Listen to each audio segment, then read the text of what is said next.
The night was quiet in the mountains of Gangwon Province. Snow covered the ground like a white blanket, and the air was cold enough to freeze breath into tiny clouds. Inside the radio telescope station, a young scientist named Kim Tae-ho sat alone, watching his computer screens with tired eyes. Tae-ho was 32 years old. He had worked at this station for 7 years, listening to the stars. Most nights were boring. The universe was full of noise, but empty of meaning. Radio waves came from distant galaxies, from dying stars, from spinning neutron stars. But never from anyone.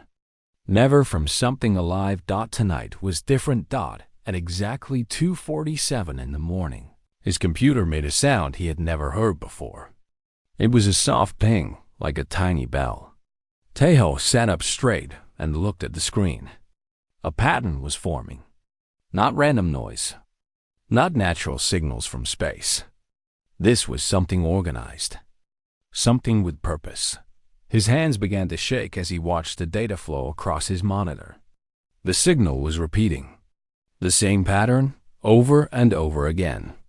It came from the Tau Ceti system, a star only 12 light years away. In cosmic terms, this was like a neighbor knocking on your door. Tae-ho worked through the night. He did not eat. He did not sleep. He ran the signal through every program he had. By morning, his face was pale and his coffee had gone cold. He had decoded the message. It was simple. It was clear. And it filled him with a terror he had never known. The message said, "You are discovered. Submit or be harvested." For a long moment, Tae-ho just stared at the words on his screen. Part of him wanted to laugh. This had to be a mistake. Some kind of error in his calculations. But he checked his work again and again. The message was real. Someone out there had found Earth, and they were not friendly. He picked up his phone and called his supervisor. Then he called the government. Within hours, men in dark suits arrived at the station. Within days, the news had spread to every leader on the planet. The world was about to change forever. The public learned the truth 3 weeks later. There was no way to hide something this big. Television stations interrupted their programs. Radio broadcasts stopped playing music. Every screen on Earth showed the same thing. The message from the stars. Panic spread like fire. In Seoul, people ran through the streets. Stores were emptied. Fights broke out over food and water. Some people prayed in churches and temples. Others simply sat in silence, unable to process what they had heard. The stock markets crashed. Governments declared states of emergency. The world that humanity had known for thousands of years was ending, but not everyone gave in to fear. General Park Yuna was 51 years old. She had served in the military for 30 years. She had seen wars. She had seen death. She had learned long ago that fear was useless unless you could turn it into action. When she received the news about the alien message, she did not panic. She read it carefully. She thought about it for a long time. And then she noticed something that others had missed. The message was a demand, not a declaration of war, not an announcement of attack. It was an order, expecting obedience. Whoever sent this message believed that Earth would simply give up. They expected humans to fall on their knees and surrender without a fight. This told Yuna something important. These aliens had done this before. They had sent this same message to other worlds. And every time, those worlds had surrendered. The aliens did not know what war truly meant. They had forgotten what it felt like to fight someone who would not give up. Yuna smiled. It was not a happy smile. It was the smile of a soldier who had just found her enemy's weakness. She began making calls. World leaders who had been arguing for years suddenly found common ground. Old enemies became allies. The Planetary Defense Council was formed in record time, with Yuna at its head. For the first time in history, Humanity spoke with one voice. In a secret bunker beneath Seoul, the most important meeting in human history took place. Military leaders, scientists, and diplomats gathered around a long table. The air was thick with tension.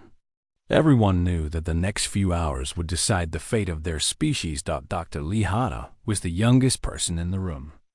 She was 28 years old, a xenolinguist who had spent her life studying languages and communication. Until now, her work had been purely theoretical. No one had ever needed to communicate with aliens before. Now, the whole world needed her. Yuna turned to Hana with serious eyes. "We need to respond," she said. "The aliens are waiting for our answer. What should we say?" The room fell silent. Everyone looked at the young woman. Some of the older generals thought they should send a peaceful message. Perhaps they could negotiate. Perhaps they could buy time. Perhaps surrender was the safest option. Hana listened to all of them. She understood their fear, but she also understood something else. She had studied the message carefully, the way it was written, the words it used. These aliens did not respect weakness. They did not want partners. They wanted slaves. If humanity showed fear, the aliens would see it as proof that humans deserved to be conquered. If humanity tried to negotiate, the aliens would see it as a trick. There was only one response that might make them pause. Only one answer that might make them think twice. Hannah stood up. Her voice was calm and steady. "Our response should be simple," she said. 2 words. She wrote them on a piece of paper and slid it across the table. The generals read the message. Some of them went pale. Others nodded slowly. Yuna picked up the paper and looked at it for a long time. Then she looked at Hannah with something like respect in her eyes. "Send it," Yuna said. The message was transmitted that night. It flew through space at the speed of light, carrying humanity's answer to the stars. 2 words. "We decline."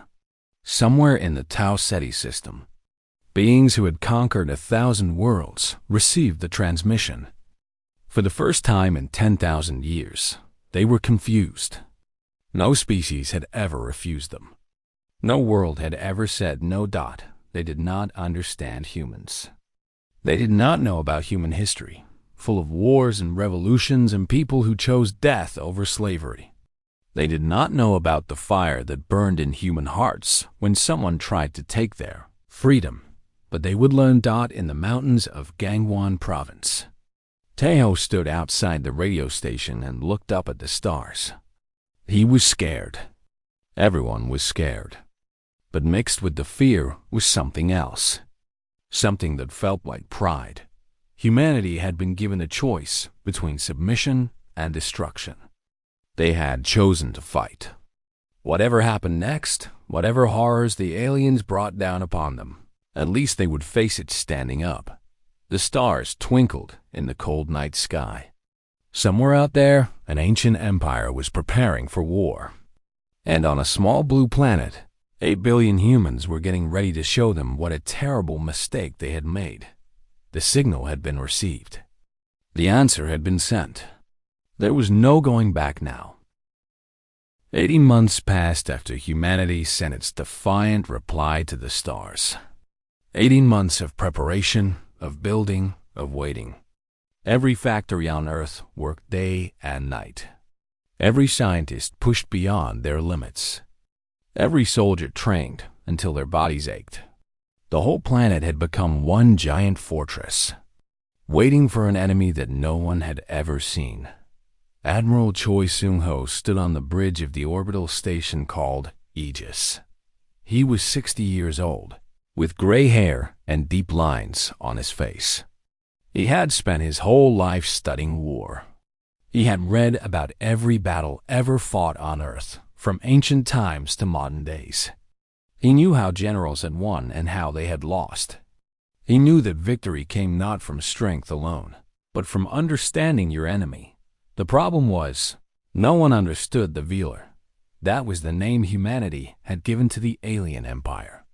It came from the ancient Latin word for veil, because these creatures remained hidden, mysterious, wrapped in shadow. All anyone knew was that they had been conquering worlds for thousands of years. They had never lost. They had never been challenged. Until Mao Seung-ho looked out the window of his station at the darkness of space. Earth hung below him, blue and beautiful. 8 billion people were down there, living their lives, hoping that their leaders could protect them. The weight of that responsibility pressed down on his shoulders like a mountain. His communications officer spoke up. "Sir, we are detecting multiple objects entering the solar system near Jupiter." Seung-ho nodded slowly. "How many?" There was a pause. When the officer spoke again, his voice was shaking. 200 ships, sir. Maybe more." The bridge went silent. 200 ships. The entire human fleet numbered only 50 vessels. Everyone had hoped the aliens would send a small force first to test their new enemy. Instead, they had sent an armada. But Seung-ho did not panic. He had expected this. Empires that had never lost did not believe in small measures. They crushed their enemies with overwhelming force because they did not know any other way. This was not a sign of strength. It was a sign of arrogance. "Open a channel," he said calmly. "Let them speak first." The alien transmission came moments later. The voice was cold and strange, like metal grinding against stone. It spoke in perfect Korean, somehow knowing human language. "Creatures of Earth," the voice said, "you have made a mistake. You have refused the mercy of the Valar Empire. Now you will learn the price of defiance. Surrender your world, and some of you may be allowed to live. Resist, and you will be erased from existence." The bridge crew looked at Seung-ho, waiting for his response. He said nothing. He simply reached over and turned off the communication channel. Minutes passed. The alien fleet waited. In their entire history, no species had ever ignored them. They did not know what silence meant. They interpreted it as confusion, as fear, as a broken species too scared to respond. They were wrong. The Velar sent a scout division toward Earth's moon. 12 ships, each one larger than any vessel humanity had ever built. They moved with arrogant slowness, wanting the humans to see their approach. This was meant to be a demonstration of power. A reminder of what awaited those who resisted. The scout ships entered lunar orbit. They scanned the moon's surface, looking for human bases, for weapons, for anything worth destroying. They found nothing but gray rock and ancient craters. The commanders laughed among themselves. These humans were even more primitive than they had thought. They never saw what was coming. Beneath the moon's surface, hidden in tunnels that had been dug over the past 18 months, 4,000 missiles waited. Each one carried a nuclear warhead. Each one had been aimed with perfect precision. This was humanity's secret project, built in silence while the world pretended to argue and panic. The missiles launched in the darkness of space. 4,000 points of light streaked toward the Velar scouts. The alien commanders had only seconds to react. Their shields activated. Their weapons fired. But there were too many missiles, coming too fast, from too many directions. The first warhead struck a Velar ship and detonated. The explosion was so bright that it could be seen from Earth with naked eyes. Then another explosion. Then another. The sky above the moon became a garden of fire. When the light faded, 32 Velar ships were gone. Not damaged. Not retreating. Gone. Turned to dust and scattered across the void. Seung-ho allowed himself a small smile. "Send the message to the remaining fleet," he said. "Tell them, you should have stayed home." The message was transmitted. Across the galaxy, on 1,000 conquered worlds, enslaved species received the broadcast. They saw the recordings of the battle. They watched the mighty Velar burn. For the first time in 10,000 years, They felt something they had forgotten existed. Hope. On the Vilar flagship. The Supreme Commander stared at the reports with disbelief. This was impossible. The Velar had conquered empires. They had destroyed civilizations that had reached the stars centuries before humans learned to make fire.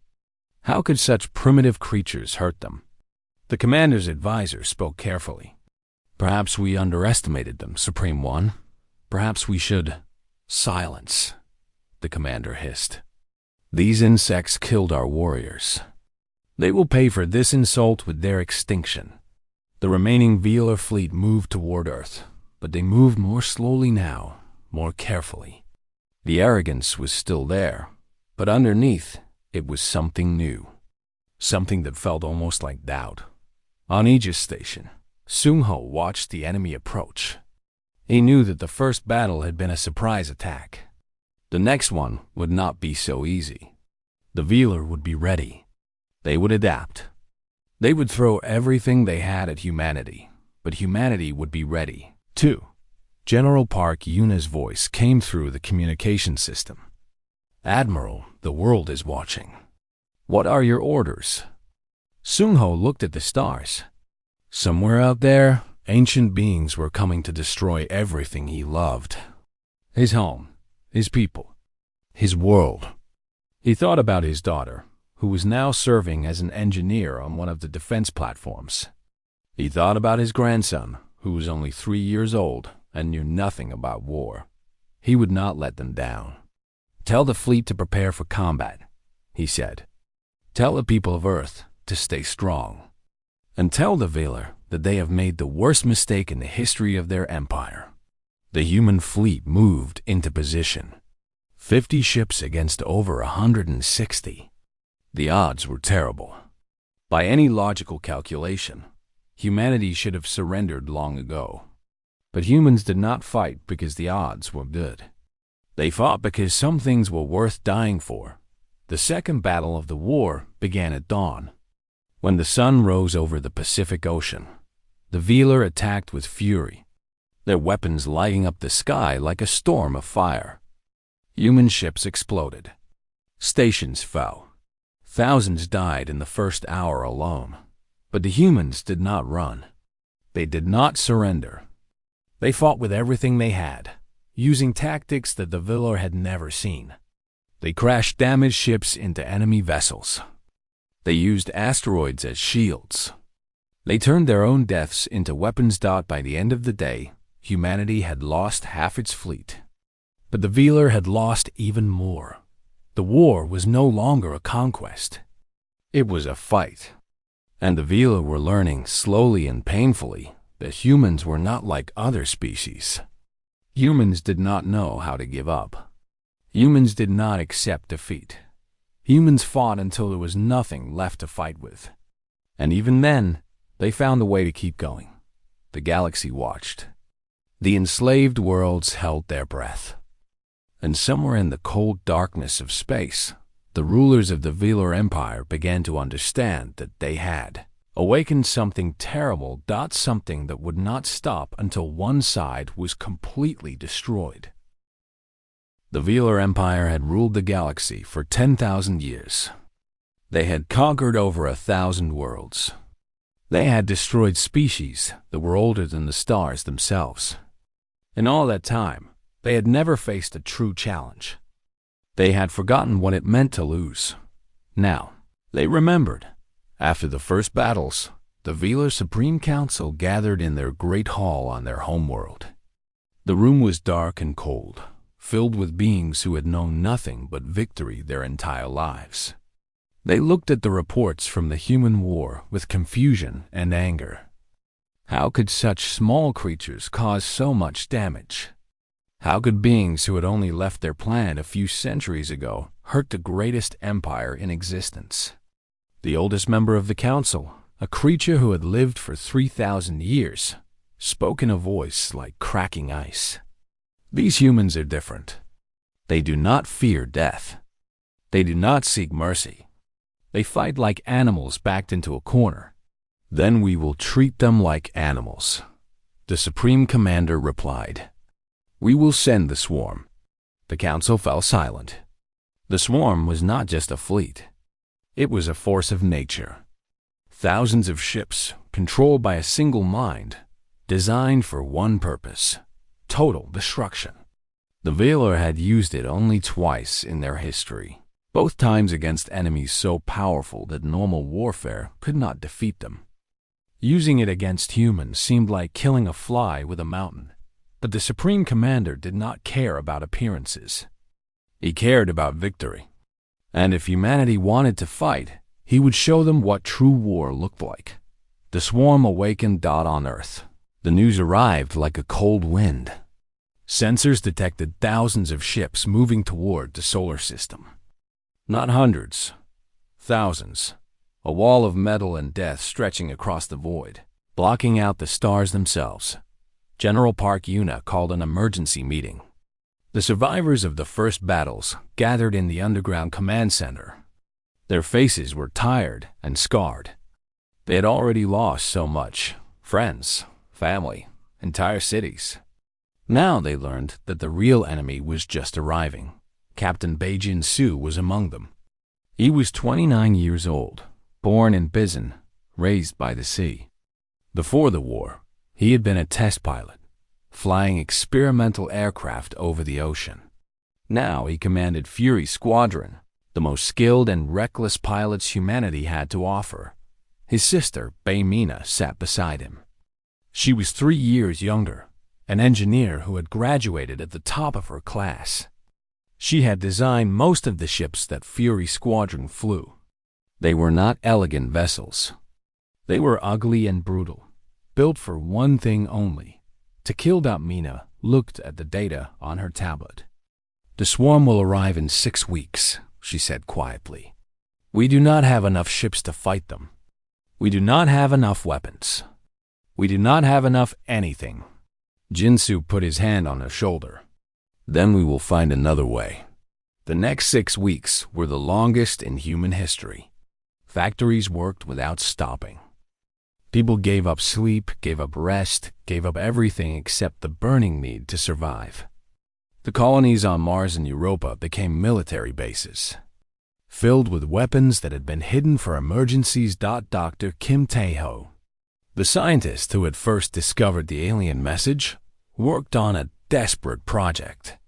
Using captured Velar technology, he and his team were trying to build weapons that could match the enemy. They failed again and again, but they kept trying, because giving up was not something humans knew how to do. When the swarm finally arrived, it appeared at the edge of the solar system like a dark cloud. The ships moved together, controlled by a single intelligence, responding to threats in perfect coordination. It was terrifying and beautiful at the same time, like watching a predator hunt its prey. Admiral Choi Seung-ho looked at the enemy fleet from his command station. His face showed no fear, but inside his heart was heavy. He had lost so many good soldiers in the previous battles. Now he was asking the survivors to face something even worse. "All ships, this is your admiral," he said into the communication system. His voice was calm and steady. "I will not lie to you. The enemy is stronger than us. They have more ships, more weapons, more everything. By any normal calculation, we should already be dead." He paused, letting his words sink in. "But we are not normal. We are human. Our ancestors survived ice ages and plagues and wars that nearly destroyed us. Every time someone said we would fail, we proved them wrong. Every time the universe tried to kill us, we found a way to live. Today, we will do it again." The human fleet moved to meet the swarm. Mars and Europa launched their secret weapons, asteroids that had been fitted with engines and accelerated to incredible speeds. These massive rocks flew toward the enemy like bullets from a giant gun. The swarm tried to dodge, but the asteroids were too big and too fast. They tore through the enemy formation, crushing dozens of ships with each impact. For a moment, it seemed like humanity might actually win. Then the swarm adapted. The alien ships changed their formation, spreading out to avoid the asteroids. Their weapons focused on the human fleet, cutting through shields like they were made of paper. Human ships began to explode, one after another, filling space with fire and debris. Captain Bei Jinsu watched his squadron members die around him. His best friend since childhood, his flight instructor from the academy, people he had loved like family. Each death felt like a knife in his heart, but he did not stop fighting. "Fury Squadron, follow me," he said into his radio. "We're going for the command ship." The swarm had a weakness. All those thousands of ships were controlled by a single intelligence, housed in one massive vessel at the center of the formation. If they could destroy that ship, the entire swarm would fall into chaos. Jinsu led his remaining pilots through a storm of enemy fire. Ships fell around him. Warnings screamed in his cockpit. His hull was hit again and again, each impact shaking him like a toy. But he kept going, weaving through the destruction with skills that bordered on impossible.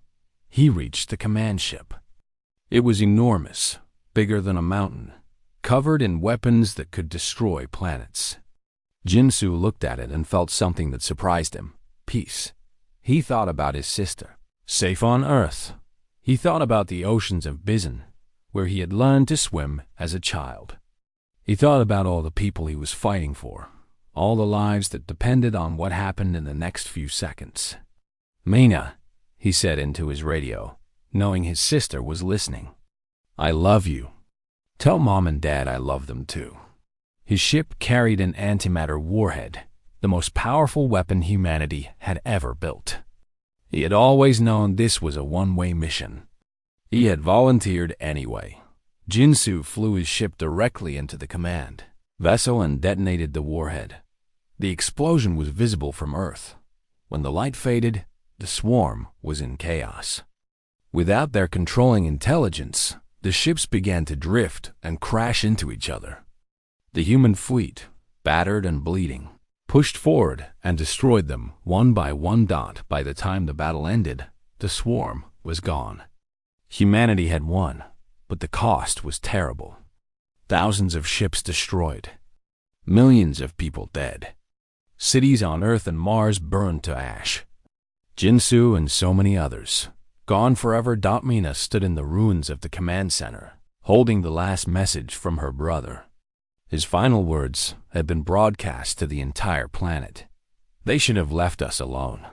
She cried. Everyone cried. But underneath the grief was something else.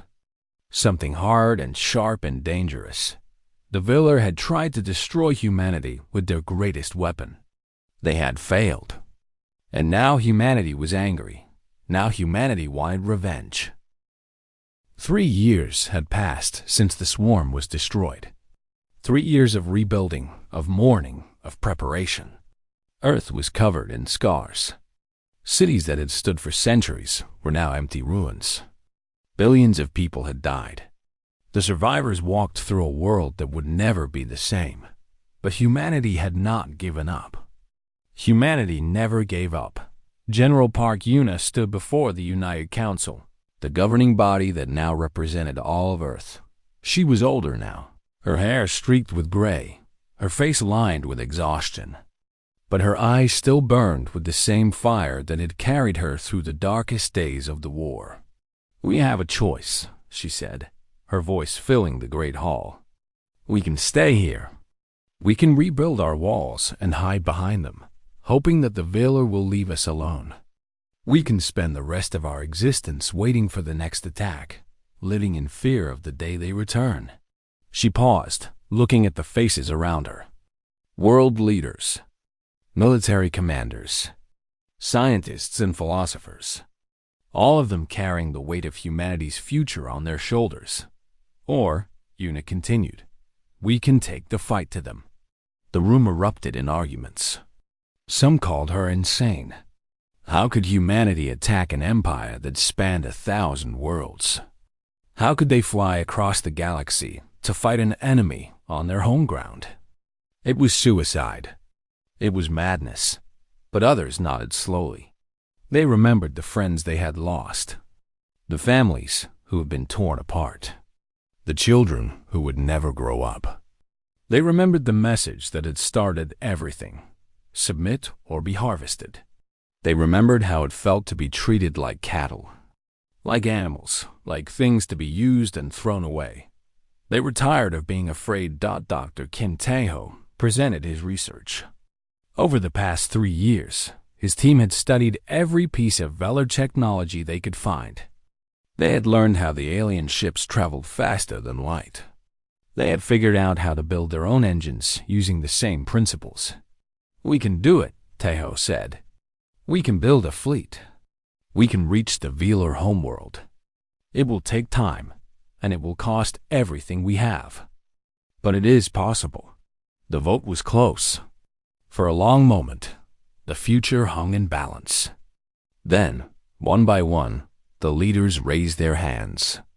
The decision was made. Humanity was going to war. The project was called Operation Long March, named after an ancient journey that had seemed impossible but succeeded through determination and sacrifice. Every resource on Earth was dedicated to building the fleet. Factories that had been making cars now made weapons. Schools that had been teaching children now trained soldiers.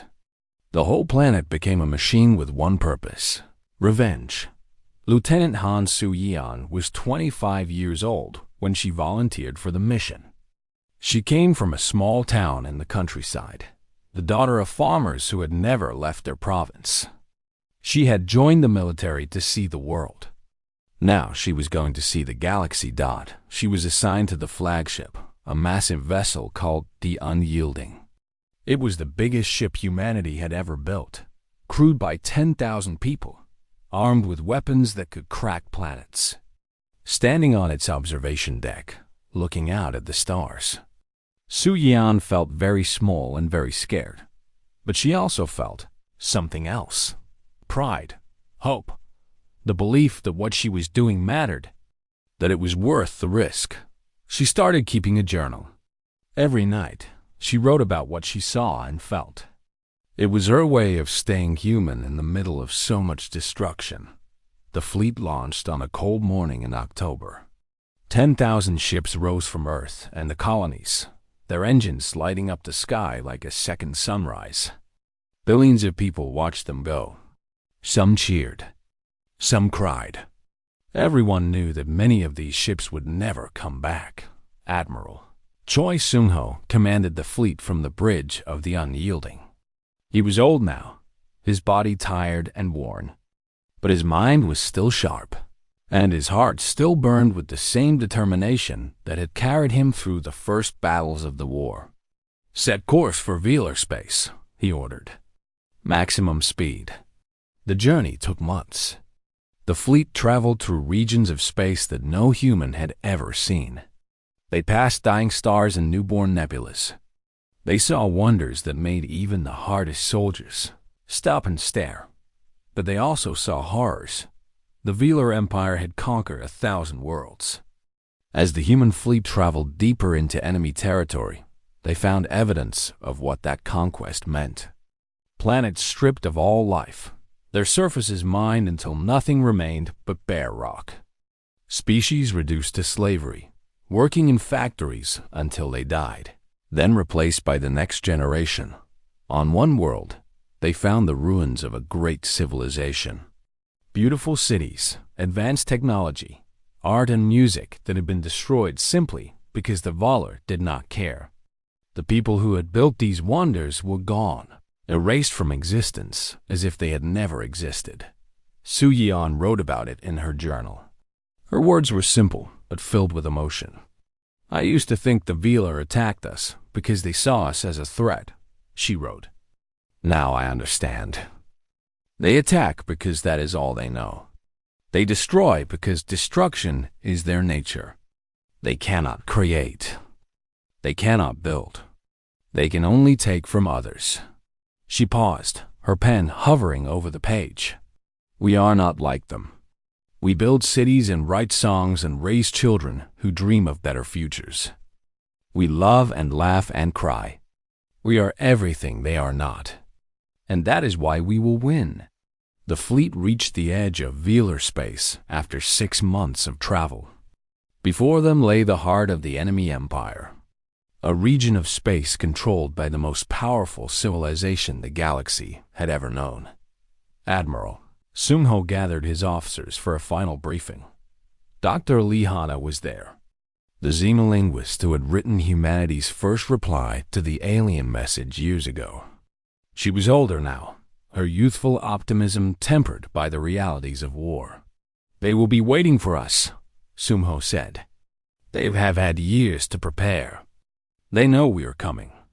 This will be the hardest fight of our lives."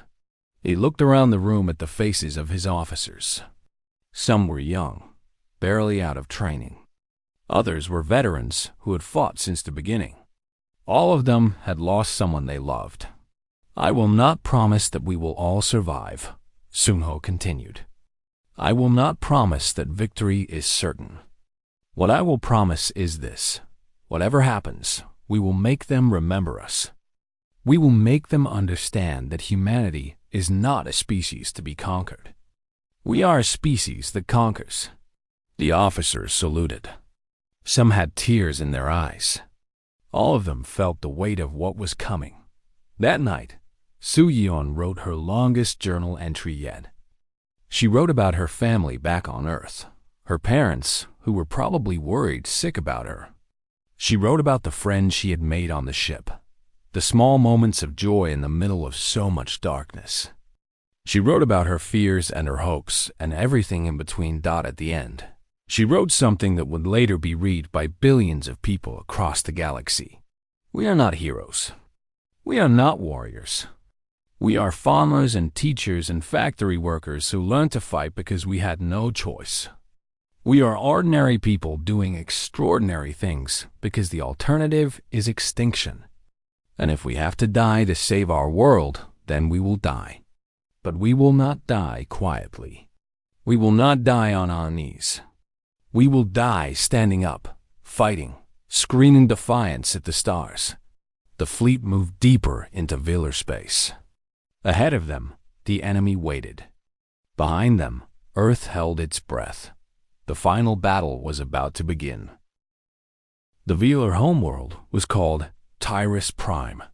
It was a planet unlike any other in the galaxy, a monument to 10,000 years of conquest and cruelty. Its surface was covered with cities that stretched from horizon to horizon, towers of black metal reaching toward the sky like fingers trying to grab the stars. Orbital platforms circled above, each one bristling with weapons powerful enough to destroy entire fleets. No enemy had ever reached Tyrus Prime. No enemy had ever come close. The Velar believed their homeworld was untouchable, protected by defenses that could stop any force in existence. They were wrong. Admiral Choi Sungho looked at the planet through the observation window of the Unyielding. His face was calm, but his heart was racing. After years of war, after millions of deaths, after sacrifices that could never be counted, they had finally arrived. Dr. Lihana stood beside him. She was the woman who had written humanity's first response to the aliens, the simple words that had started everything: "We decline." "They are hailing us," said the communications officer. "They want to talk." Sungho nodded. "Put them through." The face of the Velar Supreme Commander appeared on the screen. He was ancient, his features twisted by age and hatred. His eyes burned with a cold fury that had consumed entire civilizations. "You have come far, little humans," the Supreme Commander said. His voice was like ice cracking. "You have fought well, better than any species we have encountered. But this is the end. Surrender now, and I will allow some of you to live as servants. Resist, and every last one of you will be destroyed." Sungho said nothing. He looked at Hannah and nodded. Hannah stepped forward. Her voice was steady and clear. "Do you remember the first message we sent you? When you demanded our submission, and we told you we declined?" The Supreme Commander's eyes narrowed. "I remember." "Good," Hannah said. "Because this will be the last thing you remember." She reached over and cut the communication channel. The battle began. The Viller unleashed everything they had. Weapons that could tear apart stars. Ships that had destroyed 1,000 civilizations. Defenses that had never been breached in 10,000 years. The space around Tyrus Prime became a storm of fire and metal, explosions blooming like deadly flowers. Human ships died by the hundreds. The Unyielding shook with impacts, alarms screaming, crew members thrown across the deck. Lieutenant Han Su-Yan held onto her station, watching friends and comrades fall around her. But the humans did not stop. They pushed forward, through the fire, through the death, through everything the Vela threw at them. For every ship they lost, they destroyed 2 enemy vessels. For every station that fell, they cracked an orbital platform on the bridge. Admiral Sung-ho gave orders with the calm of a man who had accepted his fate long ago. He had known, from the moment he volunteered for this mission, that he might not survive. But survival was not the goal. Victory was the goal. And victory sometimes required sacrifice. The battle lasted 11 days. 11 days of constant fighting, constant death, constant destruction. Ships on both sides ran out of ammunition and started ramming each other. Pilots flew their vessels into enemy weapons, turning their deaths into one final attack. The void around Tyrus Prime became a graveyard of broken metal and frozen bodies. On the 8th day, the human fleet breached the outer defenses. On the 10th day, they destroyed the orbital platforms. On the 11th day, they reached the atmosphere of Tyrus Prime itself. Admiral Sung-ho gathered his surviving officers for the final briefing. There were not many of them left. The Unyielding was damaged, its hull cracked, its systems failing. But it was still fighting. It would fight until the end. "We have one chance," Sung-ho said. 100 antimatter warheads. If we can get them through the remaining defenses and onto the planet's surface, we can end this war forever. He looked around the room. Every face was tired, aged by horrors that no human should ever see. But every face also showed the same determination that had carried them across the galaxy. "This is what we came for," Sung-ho continued. "This is what our friends died for. All the suffering, all the loss, all the pain. It ends today." The final assault began at dawn, when the sun rose over the burning cities of Tyrus Prime. Human ships dove through the atmosphere, fighting through walls of fire and metal. Velar defenders threw themselves at the invaders, desperate to protect their homeworld. But it was too late. Lieutenant Han Su-Yan was on one of the attack ships. She watched the alien cities pass below her, towers of black metal that had stood for millennia, monuments to an empire of cruelty and death. She felt no pity for them. She felt only cold determination. Her ship reached its target coordinates. She released her payload and pulled up, engines screaming as she fought to escape the blast zone. Below her, the first antimatter warhead detonated. The explosion was beyond anything she had ever seen. A sphere of pure white light that consumed everything it touched. Buildings that had stood for 10,000 years were vaporized in an instant. Beings who had conquered galaxies were reduced to ash. Then came the second explosion. And the third. And the fourth. 100 warheads struck Tyrus Prime. The planet's crust cracked like an egg. Oceans boiled away into steam. The atmosphere caught fire. From space, the homeworld of the Velar Empire looked like a ball of flame, burning with the fury of a species that had finally found its revenge.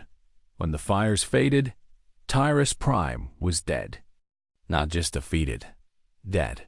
A charred husk floating in the void. All traces of the Velar civilization reduced to ash and memory. Admiral Sung-ho watched from the bridge of the Unyielding. His face showed no joy, no satisfaction. Only exhaustion and a heavy sadness. "It is done," he said quietly. "May God forgive us for what we had to do." The news spread across the galaxy. On 1,000 worlds, enslaved species watched in disbelief as the recordings of the battle reached them. The Velar Empire, which had ruled for 10,000 years, was gone. Destroyed by a species that had barely reached the stars a few centuries ago, rebellions began immediately. On every conquered planet, beings who had lived in fear their entire lives rose up against their Velar masters. The remaining enemy forces, without leadership or purpose, fragmented and fled. Some surrendered. Some fought to the death. None of them mattered anymore. The empire was finished. Lieutenant Han Su-yeon sat in her quarters on the Unyielding, writing the final entry in her journal. The ship was damaged beyond repair, limping slowly back toward home. Many of her friends were gone. Many of the people she had started this journey with would never see Earth again. But Earth was safe. Humanity was safe. The future, whatever it held, was theirs to shape. They sent us a simple message, she wrote.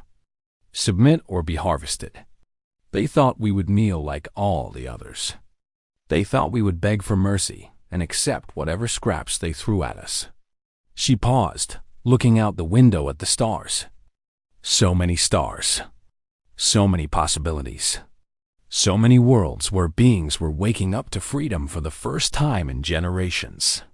They did not understand what we are. We do not kneel. We do not forget.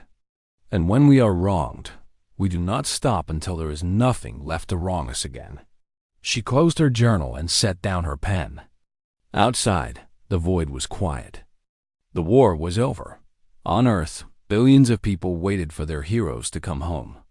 Cities that had been destroyed were being rebuilt. Children who had been born during the war were playing in the streets, laughing and running, unaware of how close they had come to extinction. The human fleet limped back through space, battered but unbroken. They were greeted as they deserved to be, as the saviors of humanity, as the ones who had done the impossible, as the warriors who had faced a galaxy of enemies and refused to give up. Admiral Choi Soon-ho did not live to see Earth again. He died 3 days before the fleet reached home, his old body finally giving out after years of war. His last words were simple. Tell my grandson that his grandfather kept his promise. Dr. Lee Hana attended his funeral. She spoke about a man who had carried the weight of humanity on his shoulders and never once complained. She spoke about sacrifice and courage and the terrible cost of freedom, and she spoke about hope. The universe is vast, she said. Somewhere out there, other ancient powers are watching us. They have seen what we did to the Velar. They know what we are capable of. Some of them may decide to leave us alone.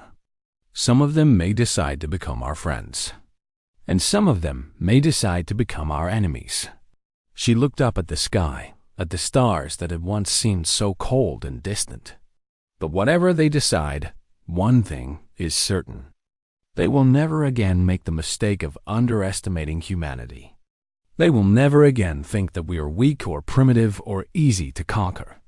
They have seen what happens to those who threaten our home. She smiled. It was a tired smile, but it was real. We are human, and we are not afraid. Far away, in the dark spaces between galaxies, ancient powers older than the stars received word of what had happened. They looked at the records of the war. They studied the humans and their impossible victory.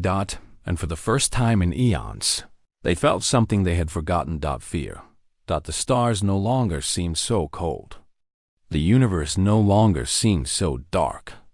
Somewhere on a small blue planet orbiting an ordinary star, 8 billion humans were looking up at the night sky and wondering what came next.